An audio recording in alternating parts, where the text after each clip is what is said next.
Assalamualaikum warahmatullahi wabarakatuh. Selamat datang di pembelajaran daring IPA. Bagaimana kabarnya hari ini? Alhamdulillah. Semoga Allah selalu melindungi kita dan memudahkan kita dalam menuntut ilmu. Baiklah anak-anak, langsung saja kita masuk ke materi hari ini. Perhatikan ya. Materi pokoknya adalah definisi reproduksi, organ reproduksi, kemudian spermatogenesis, proses oogenesis, fertilisasi, gestasi, kontrasepsi, dan penyakit yang berhubungan dengan sistem reproduksi.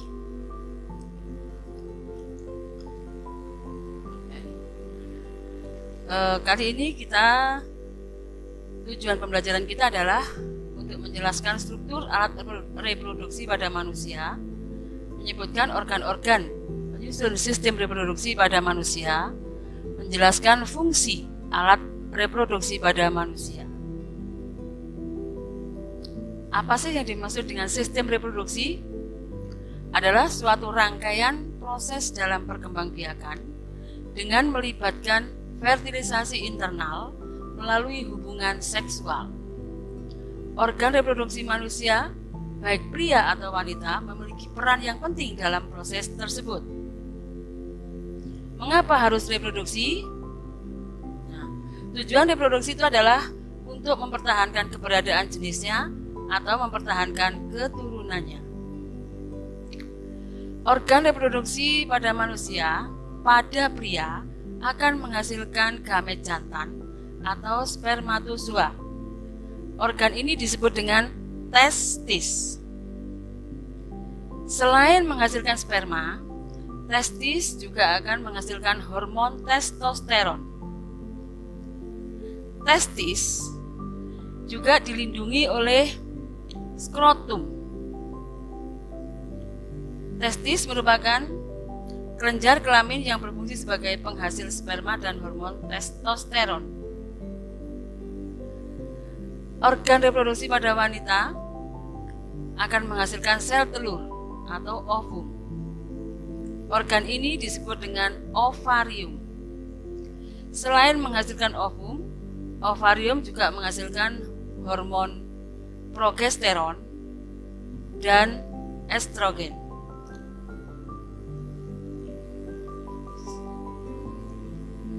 Organ reproduksi pria, organ reproduksi pria atau laki-laki terdiri dari testis, ini gambarnya testis. Testis ini akan menghasilkan sperma. Selain menghasilkan sperma, akan menghasilkan hormon testosteron. Testis dilindungi oleh skrotum. Kemudian yang kedua adalah epididymis. Epididymis ini berfungsi untuk menyimpan sementara dan mematangkan sperma. Kalau sudah matang, maka sperma ini akan disalurkan melalui vas deferens. Vas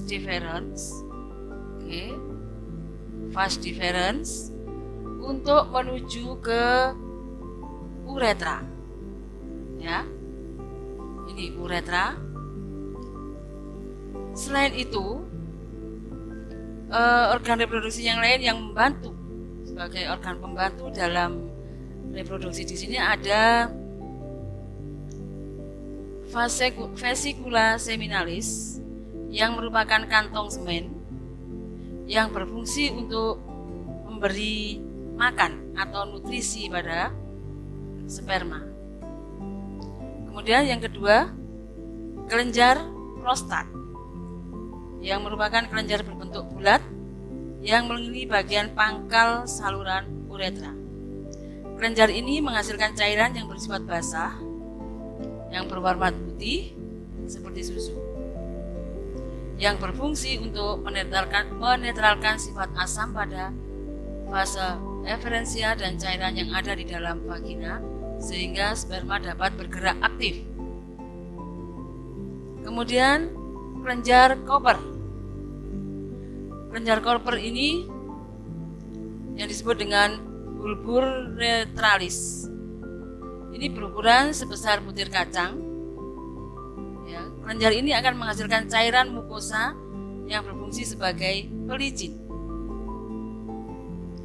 Alat reproduksi yang terakhir adalah penis, yang merupakan organ kelamin luar laki-laki yang berfungsi untuk memasukkan semen atau mani ke dalam vagina, atau disebut juga sebagai alat kopulasi.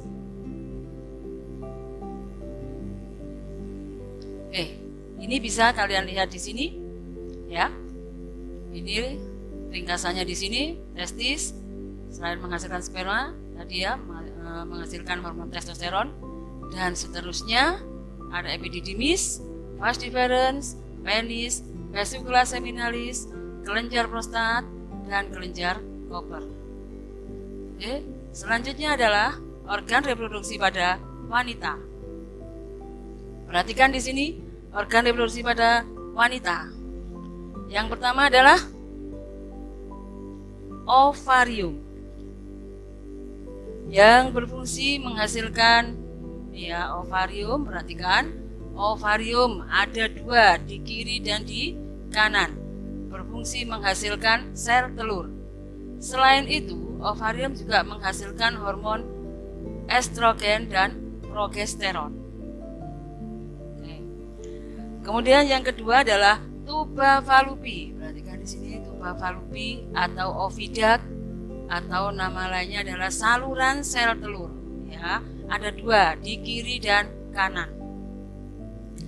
Tuba Fallopi ini berfungsi untuk menyalurkan ovum ke arah rahim dengan gerakan peristaltik, atau yang lebih mudahnya adalah sebagai tempat terjadinya pembuahan, ya, atau fertilisasi.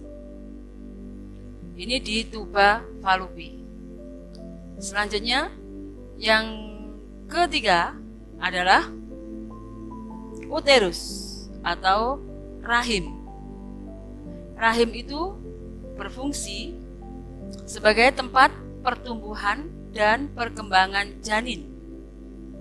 Jadi berkembangnya itu di dalam rahim. Yang keempat adalah vagina, merupakan saluran yang terletak di bawah uterus sebagai tempat diletakkannya spermatozoid pada saat kopulasi dan sebagai jalan bayi pada proses persalinan. Ya, di sini. Ini ada serviks. Serviks itu adalah leher rahim. Ya. Ini dinding uterusnya, dinding rahim. Endometrium, ini uterus itu ada 3 bagian, ada endometrium, mesometrium, dan exometrium. Oke, ini perhatikan alat atau organ reproduksi pada wanita. Ada internal, ada eksternal. Kalau yang internal terdiri dari ovarium, tadi ya, menghasilkan ovum, oviduct atau tuba Fallopi atau saluran sel telur untuk menghasilkan atau tempat terjadinya fertilisasi. Kemudian uterus sebagai tempat pertumbuhan dan perkembangan zigot. Kemudian vagina fungsinya sebagai jalan lahir. Di sini terdapat himen atau selaput darah. Kemudian untuk yang eksternal ada vulva yang berfungsi sebagai liang senggama, ada labium minora dan labium mayora, serta ada klitoris. Demikian yang bisa kami sampaikan.